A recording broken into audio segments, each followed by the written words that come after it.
Je suis toujours passionnée, je l'ai toujours été, et je n'aurais jamais abandonné. Mais je commençais à me sentir mal dans mon métier. Je sentais que je m'essoufflais et que je ne me sentais plus bien dans le milieu du cheval, avec tout ce que je pouvais voir autour de moi qui pouvait me choquer sur différentes manipulations que les personnes pouvaient avoir avec leurs chevaux. Je m'appelle Lucille, je viens de la région lyonnaise. Je suis enseignante d'équitation depuis une vingtaine d'années.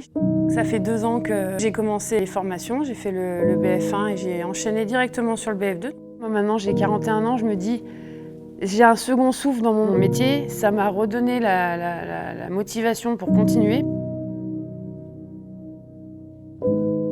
Donc là on a Lucille qui est en train de nous présenter un travail en longue reine. D'abord, elle travaille sur le cercle. Superbe. Il y a une vraie différence. Donc là, Lucille, elle apprend au cheval à faire et elle n'est pas en train de faire un exercice. Il y a une vraie différence entre les deux. Quand vous êtes en train de faire un exercice, vous êtes focalisé sur vos objectifs. Quand vous êtes en train d'apprendre à faire, vous êtes focalisé sur les objectifs du cheval et ça change tout. Le côté d'être éducateur animal, vraiment je me suis dit mais oui en fait. Moi j'ai toujours eu des chiens, on les a éduqués. Oui, pourquoi dans l'équitation on ne parle pas d'éducation finalement? Et nous on monte sur des chevaux de 600 kg et on n'a pas les connaissances. Enfin je me suis dit mais ça fait 20 ans, plus de 20 ans que je fais ce métier et je ne sais pas un dixième de tout ce qu'il vient de me raconter, on me dit sur sa conférence et je dis mais c'est pas possible, il faut faire quelque chose. Et voilà, c'était ça le déclic. J'ai ressenti énormément de choses et effectivement la phase inconsciemment incompétent, comme nous parle si bien Andy, a été bien présente. Je me suis tout de suite remis en question, j'ai tout de suite voulu changer ma façon d'être avec les animaux, avec même les humains, de pouvoir aider les chevaux, aider les humains à avoir une équitation plus éthique, plus sécuritaire.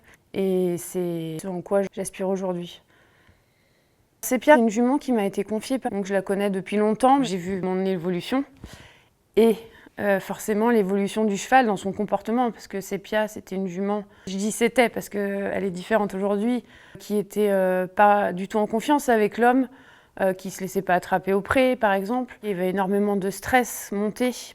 Et j'ai vu au fur et à mesure l'évolution, la confiance que j'ai pu obtenir du cheval et par la suite, du coup, la connexion, le lien qui s'est créé finalement avec ce cheval que je n'avais pas forcément eu jusqu'à présent. Or, ça fait un petit paquet de temps que je manipule des chevaux, que j'ai eu ma jument à moi, que j'ai eue pendant 25 ans et j'ai pas vécu ça.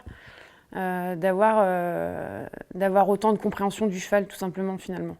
Et en fait au fur et à mesure donc j'ai commencé tous les exercices qu'on nous demande au début dans le travail du cheval, j'ai dit ah ouais mais en fait la jument elle comprend rien de ce qu'on lui raconte. Il y a énormément de confusion, ce qui amène du stress chez le cheval. Et là je me suis dit ok, donc là on efface tout et on fait comme si on reprenait comme sur un jeune cheval finalement. On a repris les fondations finalement, alors que c'était une jument qui faisait un peu de dressage, mais il manquait justement toutes ces fondations. Voilà, par exemple, la jument, elle confondait la main qui freine et la main qui fait la flexion verticale, par exemple. Il y avait de la confusion, mais moi, auparavant, je n'avais pas conscience de ça.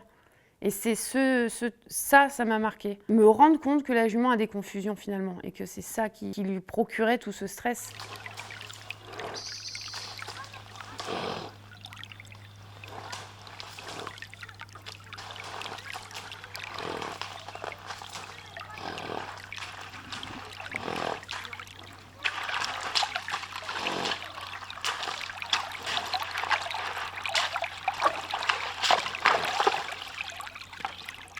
Quand tu découvres tout ça, tu te dis mais c'est une évidence. Et il y a plein de gens qui se disent ça en fait. Bah oui, ce qu'il dit c'est vrai. Ah bah oui, c'est complètement logique. Enfin, tu vois. Bah oui, on le savait pas en fait. J'ai toujours été passionnée par enseigner l'équitation depuis que j'ai 14 ans d'ailleurs, donc ça remonte. Et là encore plus, parce que c'est ce que j'aime moi. C'est pour ça que je fais ce métier. J'aime transmettre les connaissances et voir les cavaliers avec leurs chevaux évoluer.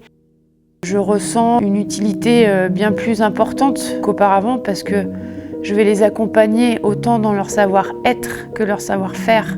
C'est cet accompagnement-là qui est important. Bien sûr qu'il y a le côté équitation, mais il y a cet accompagnement sur les connaissances scientifiques sur le cheval, tout ce côté éthique. En fait, j'utilise l'équitation éthologique dans mon enseignement de tout que je faisais auparavant, mais je l'ai intégré en fait. Et on voit que les chevaux sont mieux, on voit que les cavaliers prennent du plaisir avec leurs chevaux. Et aujourd'hui, grâce à ces formations, grâce à l'équitation éthologique, il y a un espoir de faire évoluer ce monde.